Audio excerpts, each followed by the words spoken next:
Good afternoon and welcome to FS Club.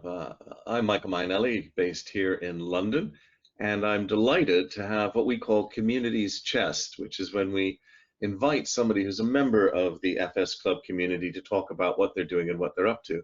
And today's guest is Bob McDowall, and we'll be hearing a lot about Bob McDowall, who's had a wonderfully interesting career. But Bob is dialing in today from Alderney, so we're going to be testing yet again one of the great benefits of the lockdown. Can we get more people from around the world to talk to each other?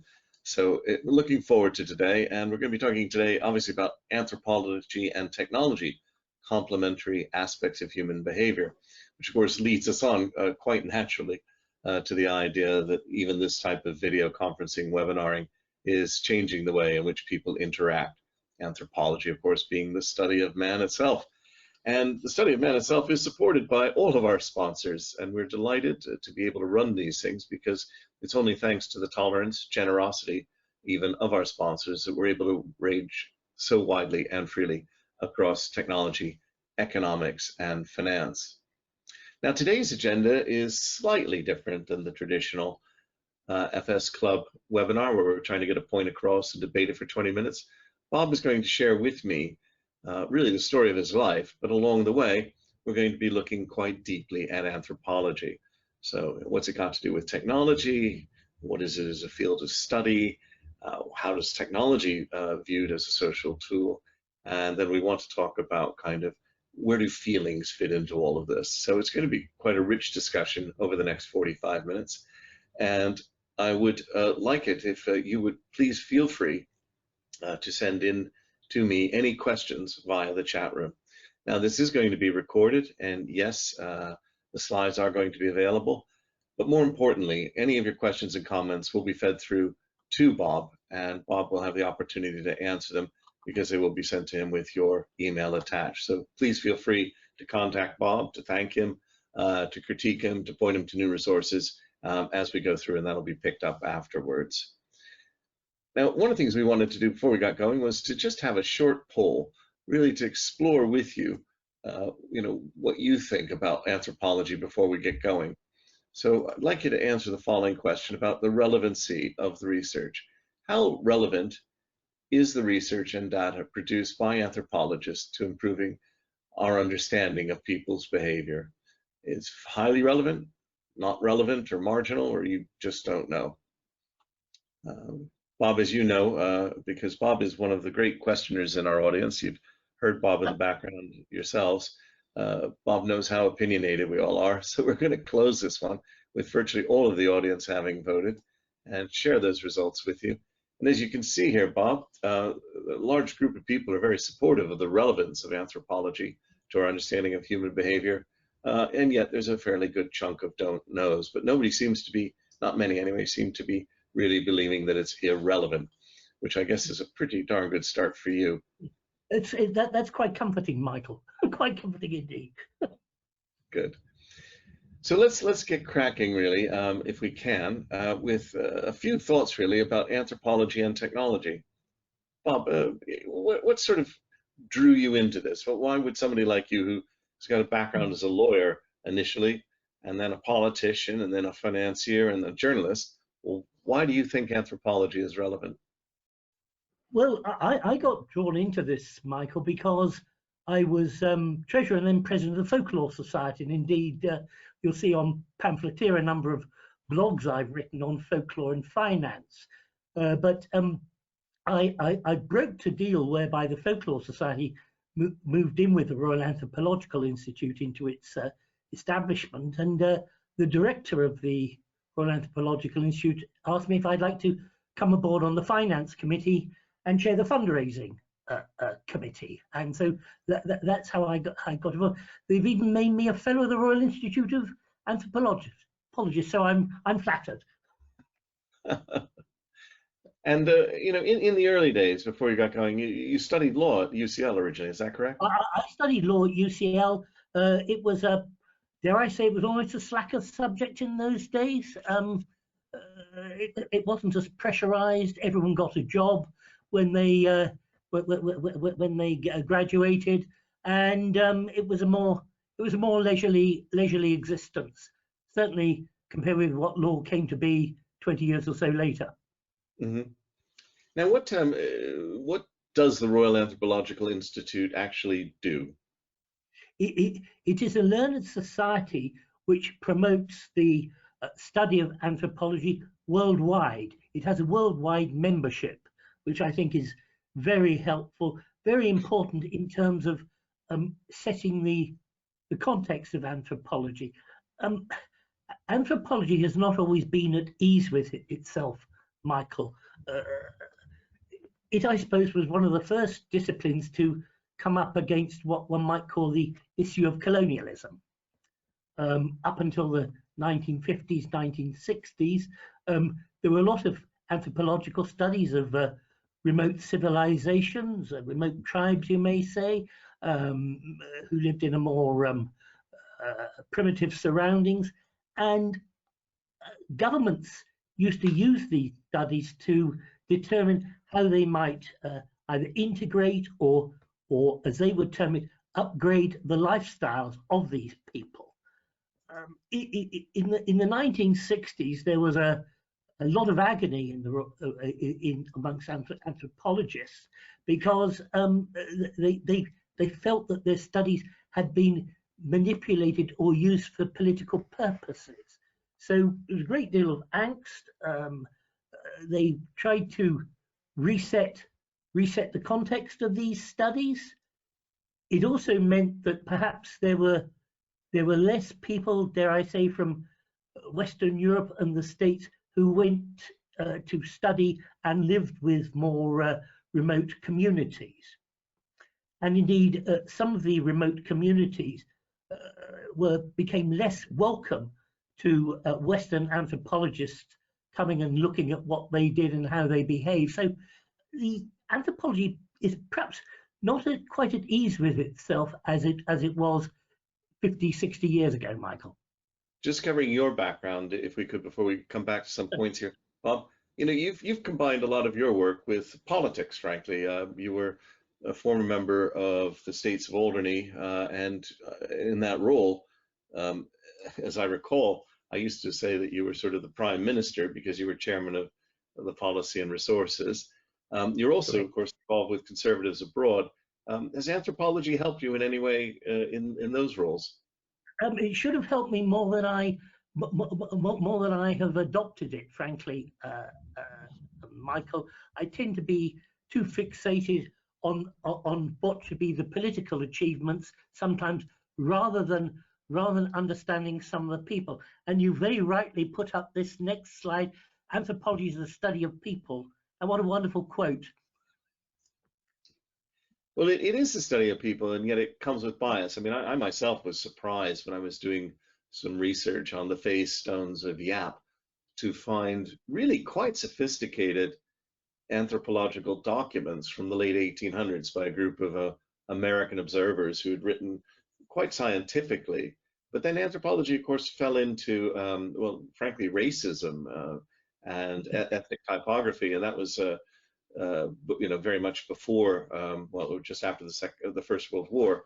And I think it was Franz Boas, who was that father of American anthropology, who really pushed very hard against the idea that it should be anything other than, you know, other than scientific and rigorous, if it could. And he was focused, of course, then on culture. But then we had this, as you pointed out, the difficulties to do with colonialism, and now we're coming back again. That's right. And there's also been a lot of debate as to whether anthropology is indeed a science, because there is a view that all anthropologists, whatever they study, are subjects of their own background and environment, and put a qualitative or subjective element into whatever data and findings that they produce. So as I say, it's not a subject that's always been comfortable or at ease with itself. Now, Trevor Hilder has thrown in a really lovely little quote here. He says that his old mentor, Idris Shah, used to say, "Anthropology begins at home." Any comments on that? It does indeed. It does indeed. But when we're young, we're not as conscious perhaps as we should be of our environment and how it influences us. But yes, I agree entirely with his observational comment. Okay.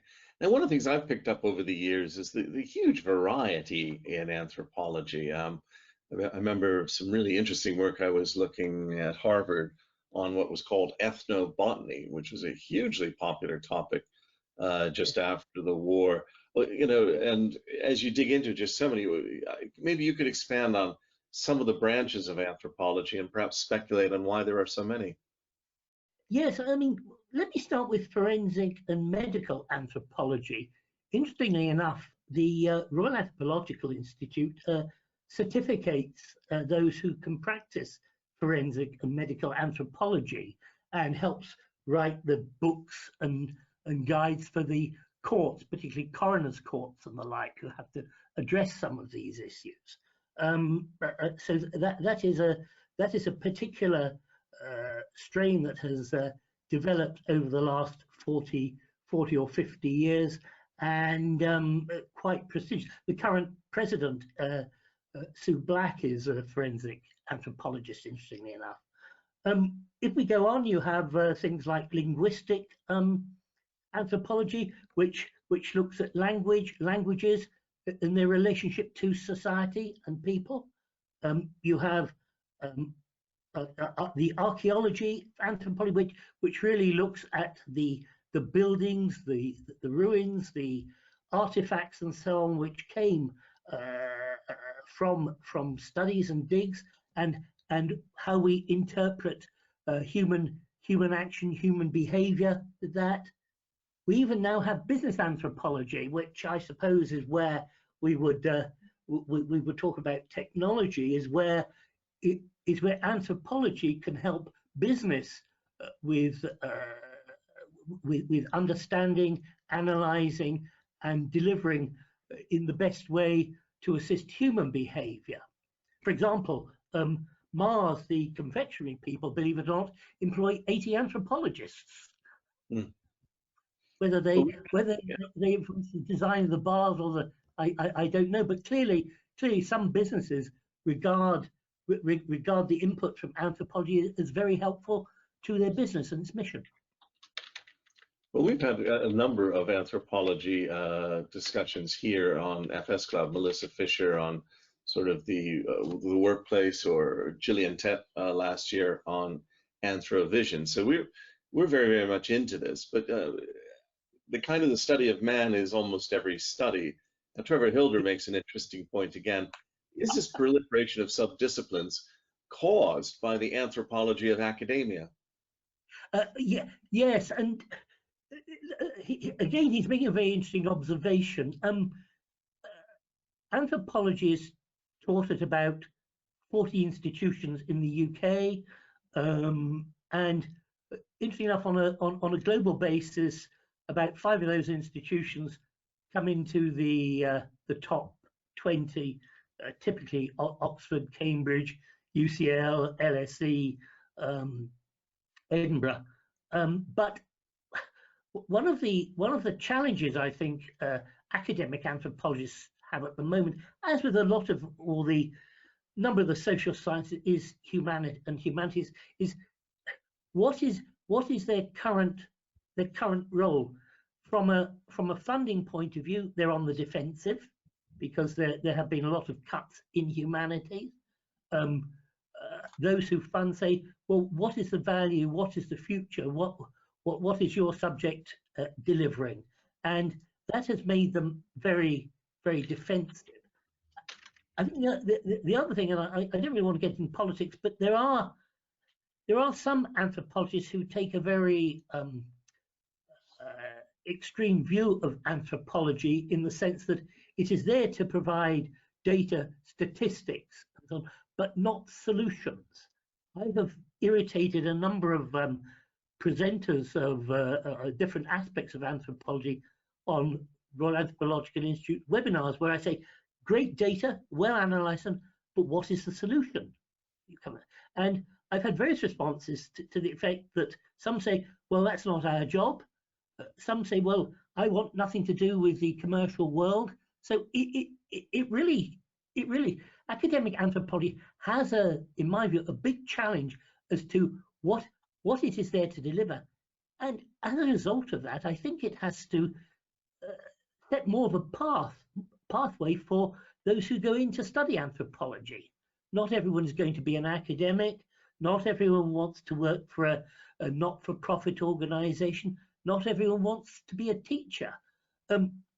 Someone like Gillian Tett, I mean, she's a prime example, who has really, I think, done a lot to advance the cause and solutions of anthropology in the finance sector, for example. You know, she's written 2 or 3 wonderful books on the subject, and she to me is a glittering example of how you can use anthropology to advance both your career and thoughts in very different worlds.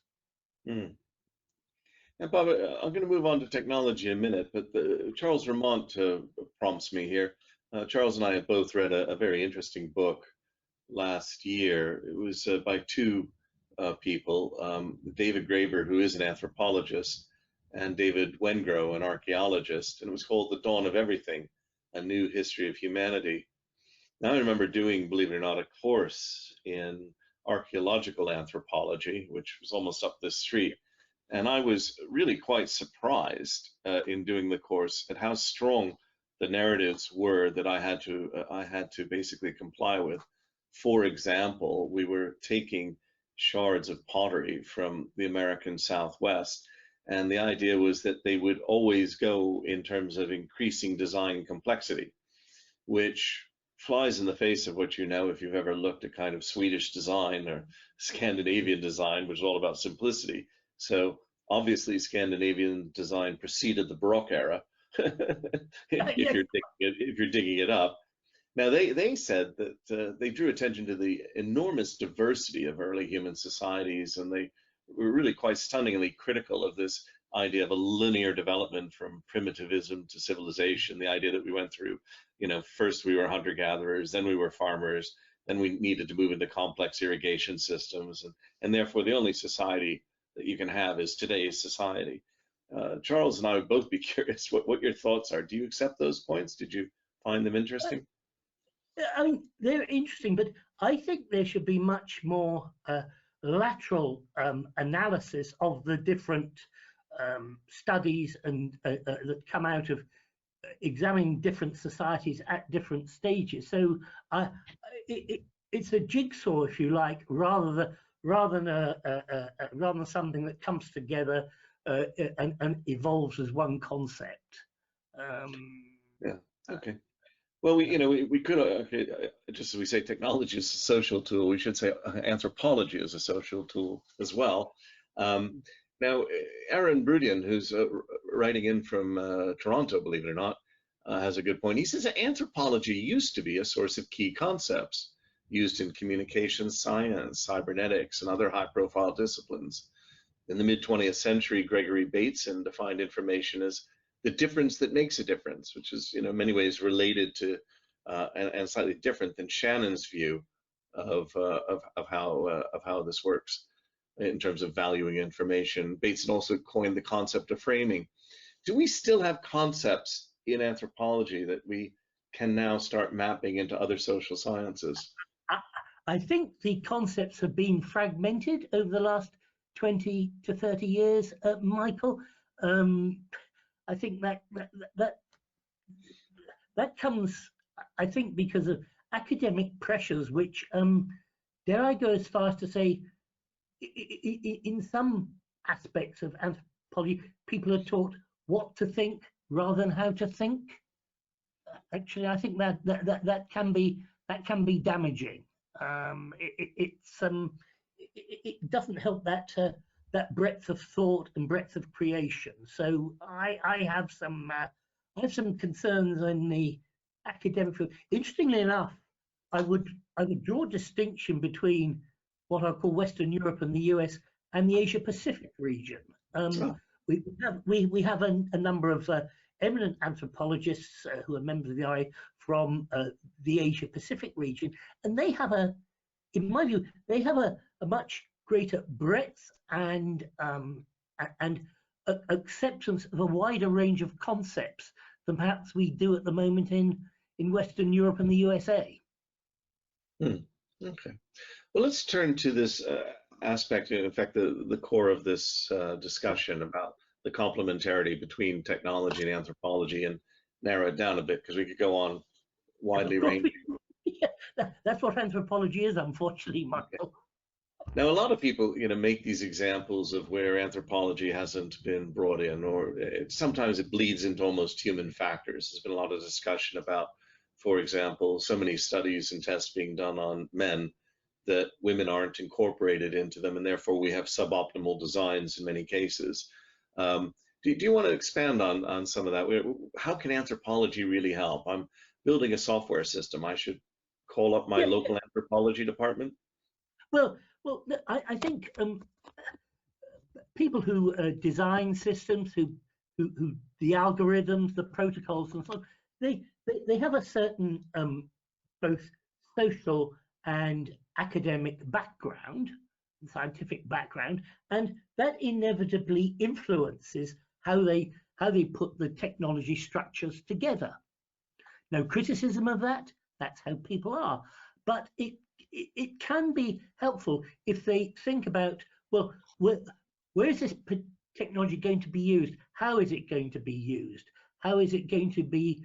What are the communication aspects of it? What sort of soft human aspects should we take into account when we do it? So I wouldn't go as far as say they should mandate formal communication with anthropologists, but I think anthropologists can be very helpful in refining some of the technology delivery and how it might be rolled out, how it might be deployed, and most importantly, how people will use it to communicate and interact.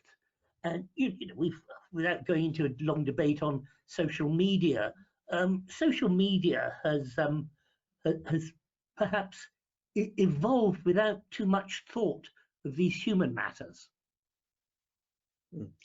Well, I'm pleased that you don't feel that we have to have something like anthropologically approved, but could you give us a story or two about where anthropologists have made a difference in technology?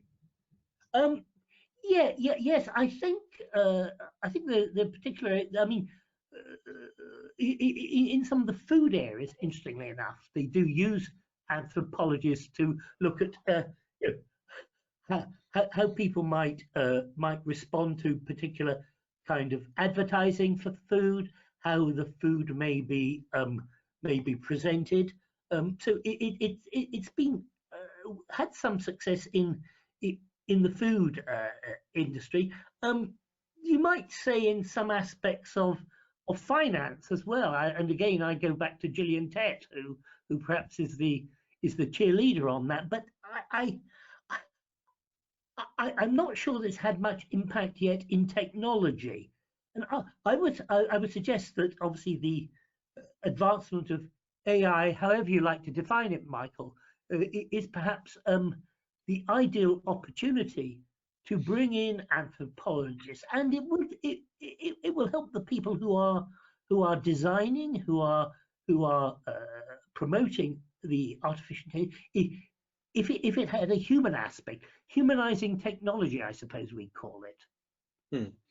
Now, you're involved in a project which featured tangentially in one of our sessions on virtual reality, and that project is Rover Systems, where you're building an application. And then, of course, you're open to all things, but you seem to have hit a bit of a spot in helping the elderly. Have you used an anthropologist or anthropological approach on that?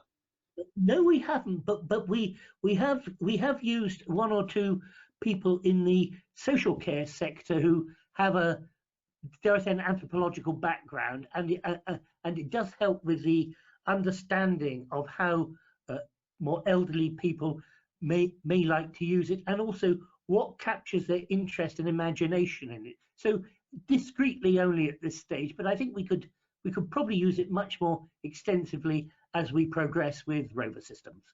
And in your experience of seeing technology and anthropology meeting each other, I mean, we had some good examples from Melissa Fisher and from Gillian of companies who deliberately had a small team go through.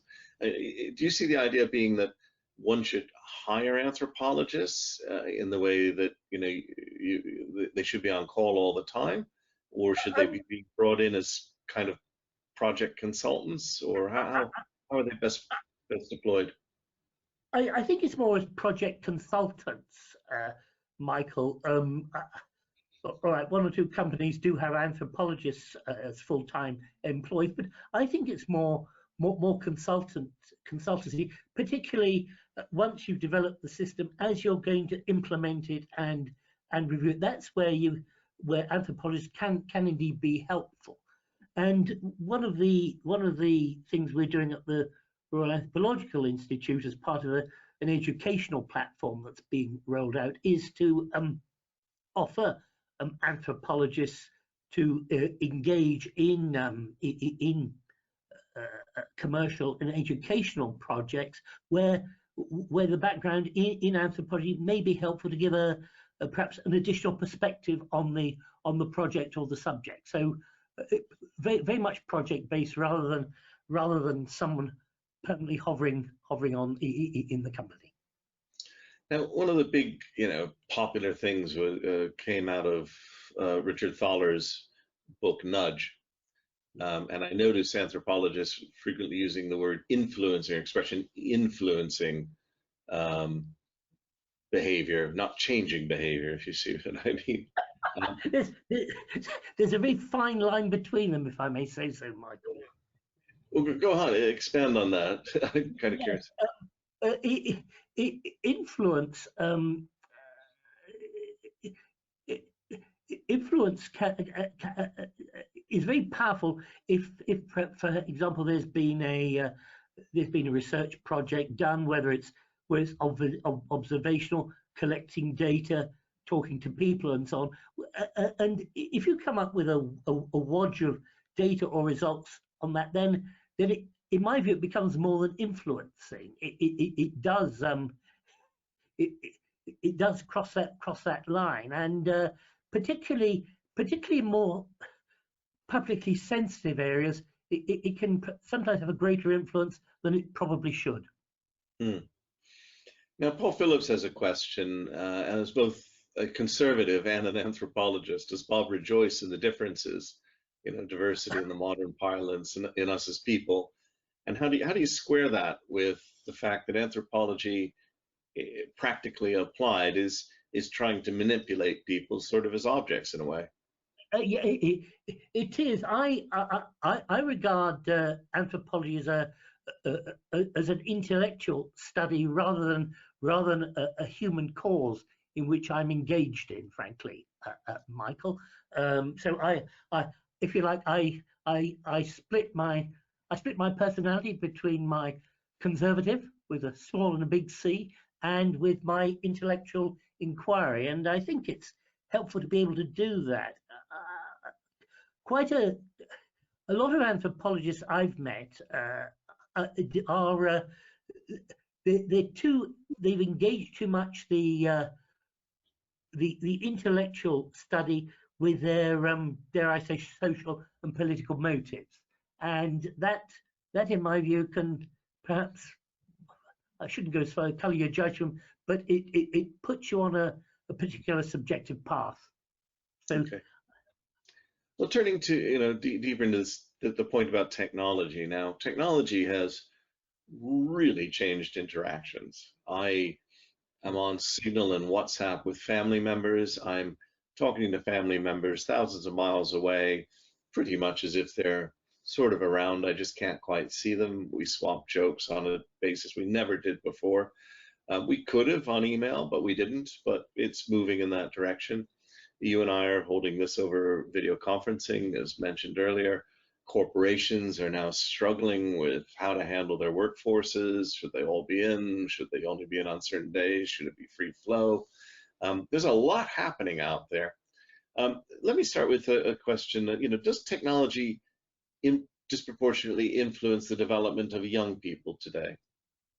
I think it is and does, for a couple of reasons. over the last 2 or 3 years with COVID and so on, young people have been very much confined to the screen, rightly or wrongly, probably too much of it, and it has influenced them.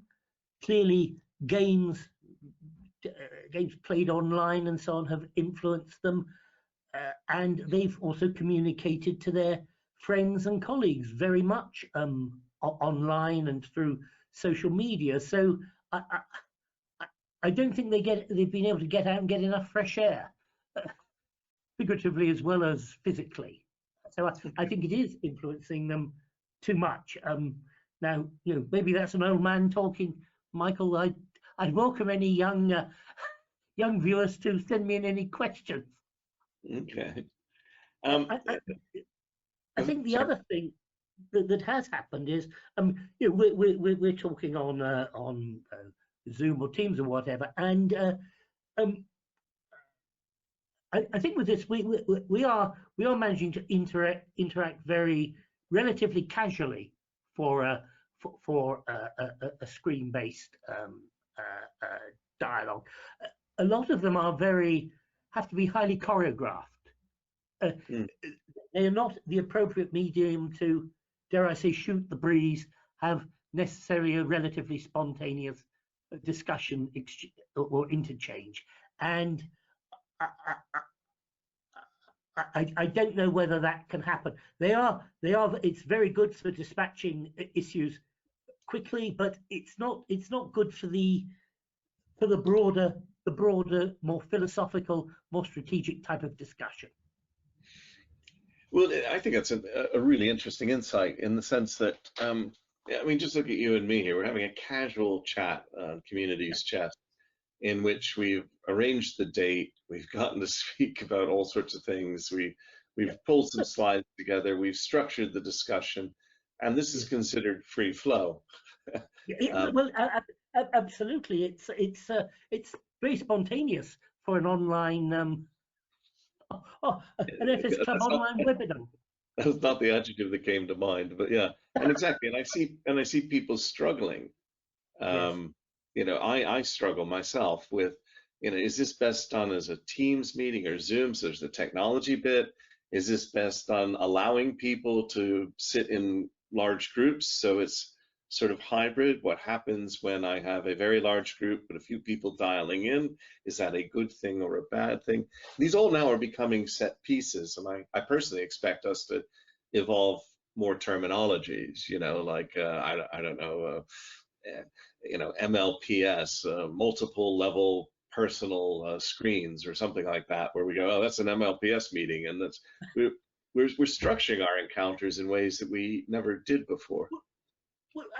Well, one of the words that's emerging is hybrid meetings, where you have a small physical audience, but then there's a wider audience on screen. How well together they coalesce, I'm not sure.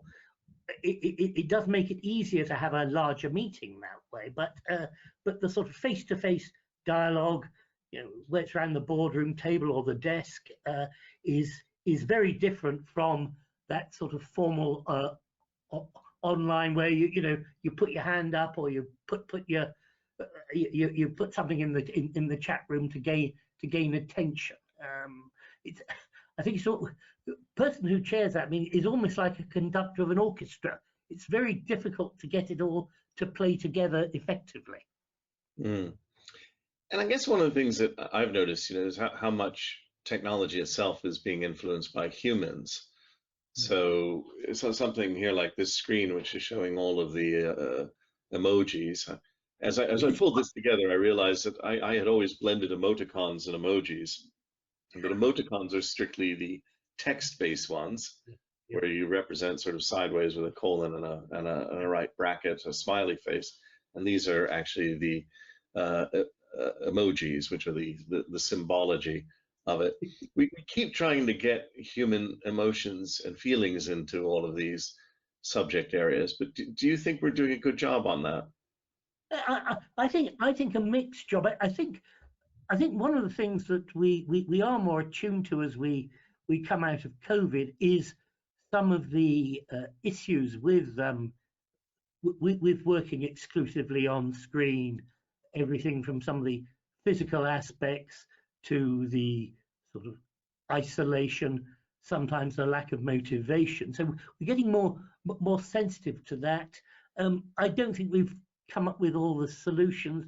And what you have on screen, I mean, I guess that's the full dictionary, is it, Michael? But Not even close, I suspect. Oh, well. but No, I'm just gonna let the audience interact for a minute here. sure. Trevor Hilder's holding me up. He says dialing in, very modem based. Well, Trevor, it would have been very modem based, but don't forget, even before there were modems on Strowger exchanges, I could dial into a conference call. But Trevor has extracted something which I have to repeat. So thank you, Trevor. Douglas Adams on technology over time. One, anything that is in the world when you're born is normal and ordinary, and it's just a natural part of the way the world works. Two, anything that's invented between when you're 15 and 35 is new and exciting and revolutionary, and you can probably get a career in it. And three, anything invented after you're 35 is against the natural order of things, which I think does reflect some of the reactions I've seen on video conferencing lately. I can't entirely disagree with Trevor. I wish it were not so, and I hope I'm not a symbol of that. Let's put it like that way, Trevor. Well, Mike Jenkins says that, you know, at our core, we're still cavemen, interactions being based on cultural norms that remain the same for thousands, well, even hundreds of thousands of years, which is sort of what the dawn of everything was talking about. How much are we changing our basic interactions with other humans? And before you answer, you know, my personal experience is that I am now able to delve into and develop a lot more micro communities.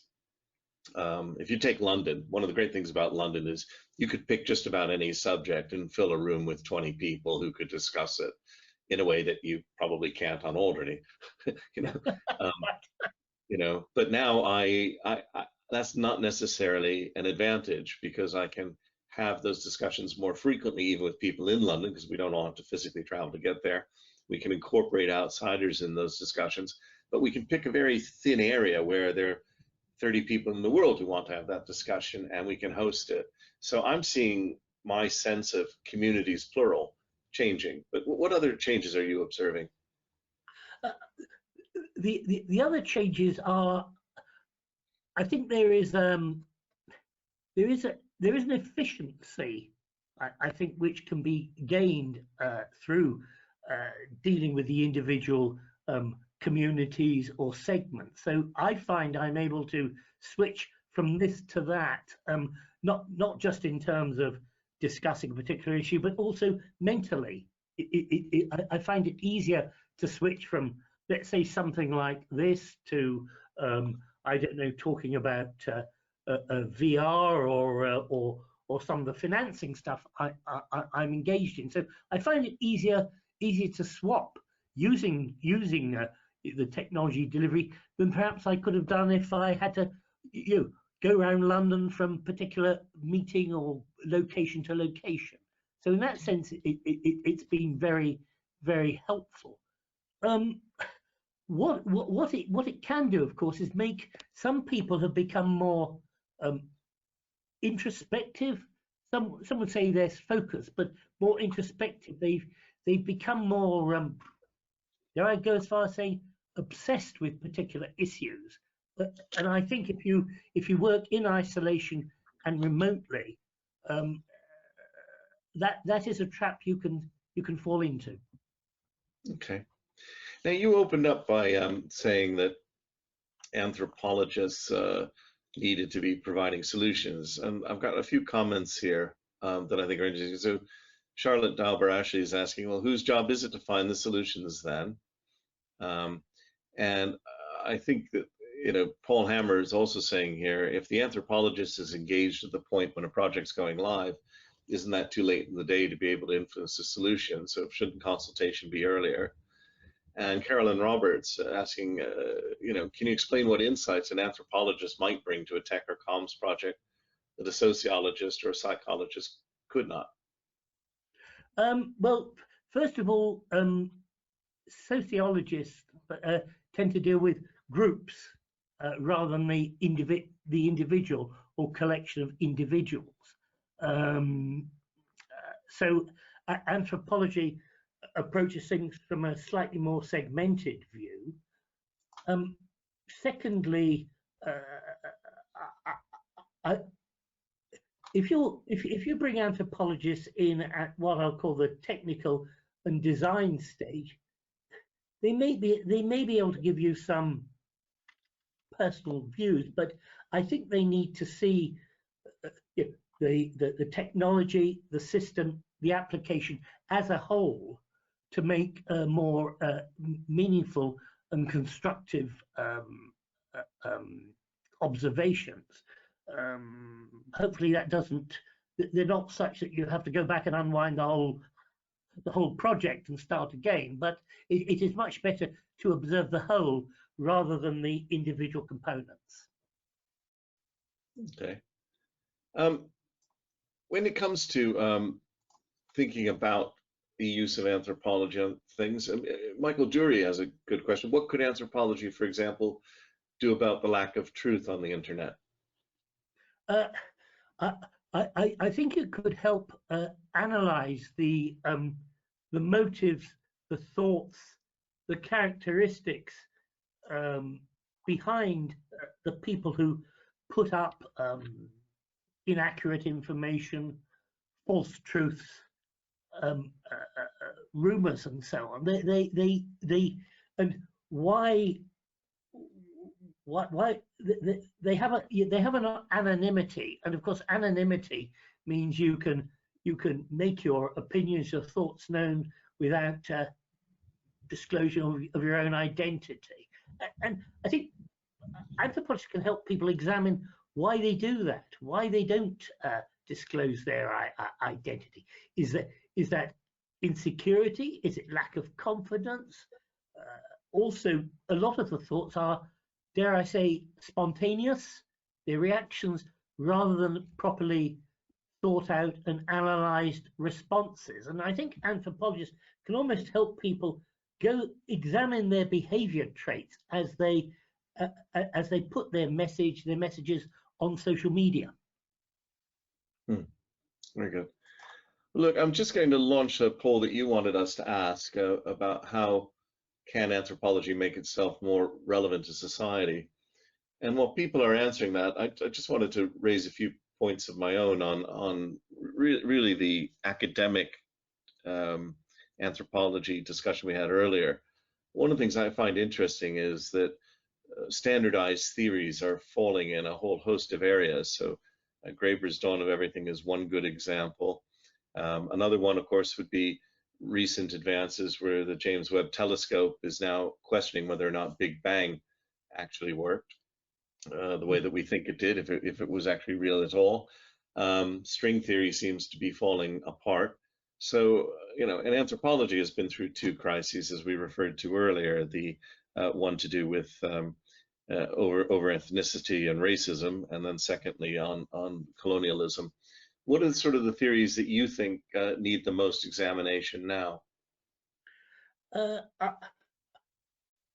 think particularly this time is what behavior traits can help nations work together more effectively. We've been through a period of globalization in so many ways, and I sense we're getting more fragmented and in some ways regionally isolated. So how can we use our behavior to bridge those sort of cultural divides? I think that's where anthropology could be extremely helpful and constructive. Okay. Well, here's what the audience thinks. Any comments on this, on how anthropology can make itself more relevant to society? Well, it's nice that we don't do enough already. I think active consultation with private and public sectors, and I would be very happy to have any more detailed discussion on particular areas with anyone on this call or others who may look at the webinar subsequently, Michael. Great. Well, Bob, as I said at the beginning, anybody who wants to contact Bob or have Bob contact them, please just type in or thank him for the presentation. But before we close, Bob, what's your ask of the FS Club audience? my after the FS Club is that they think about the behavioural aspects of the sector that they're engaged in, and how perhaps examining behaviour, attitudes, and trends and so on can help strengthen their service, their application, their delivery. I think standing back and looking at it that way can often help them in a way they've not perhaps thought about. Okay, and I'll squeeze in two last items. One, a comment, and another, a genuine question. From Graham Elliott: historiography seems to lead to the view that works of history tell us as much or more about the historian and his situation or her situation as a subject about which he or she writes. Isn't anthropology doomed to have the same fault? Do we need to study anthropoliography? which I think is a good comment. But Donald McRae, Bob, what's the anthropological view of how FS Club operates? It's what I found interesting about the FS Club is you've got a whole range of individual elements within the finance sector, and they almost come together naturally without a great deal of force. So webinars and so on are a natural way for people to come together, to exchange views, to ask questions, and it's obviously very helpful when there's the odd celebration, Michael, of canapes and champagne. So do keep up those periodic garden parties, or whatever you like to call them. Yes, things are changing, but don't change them too much. That sounds good. Well, Bob, it's been a delight to have this discussion today. I hope people are enjoying it. I feel we've kind of scratched the surface as opposed to really gotten deep, but I would like to see what more we can do to narrow in on more concrete examples of how anthropology can be deployed in real situations. I think Caroline had a good point there when she spoke about sociologists and psychologists and psychiatrists. It's actually not that. It's recognizing the human nature of everything, of which anthropology is one core one. As you know, Bob, we have struggled for ages to find ways to thank people, but we thank our sponsors by presenting their logos. We thank our audience by saying thank you for putting all those great questions and comments in, some real good ones today. And we thank you, Bob, by using an advanced piece of medieval Korean technology, which is our Korean karmic clapper, which is all I'm afraid we're able to do with the technology so far. One day we're going to get GoToWebinar to figure out how to get proper applause.